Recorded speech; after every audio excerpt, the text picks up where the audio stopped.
Let's understand how we can handle exception in computable future. Let us suppose I have created this computable future instance where I have used supply async method. Definitely we have to return something whenever we use supply async. So here I'm returning integer value, but as in I have used here chain of operations. The first operation is then apply.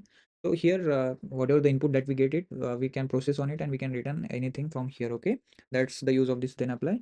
And then accept basically consumes the result. So whatever the result this then apply basically returns, we are basically consuming it. At the end this basically returns nothing. That means it is basically returning void. So here it is void type of this instance. Okay, so if I remove this particular statement then accept, now it is required to return here integer, because whatever the last operation that we have performed right over here, right, then apply, it is basically returning integer type.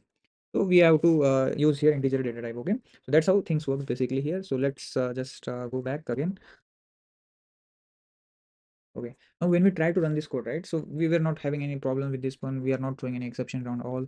So when we try to run this code, it should work perfectly fine. So we see that facing the number and then we are processing, and at the end we are consuming the results. Okay.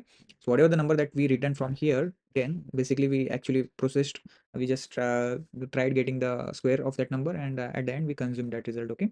Now let us suppose if there were some issues in network, and we got some issues here and we are throwing some exceptions. Now how we can handle this one, right? So there are multiple ways to handle the exceptions in compatible feature. Here we will use exceptionally in this particular one. Okay, so in exceptionally, whatever the exceptions that we get it, that we can handle, and we can ultimately return the result from here as well. So here what I can do is I'll just print the exception message.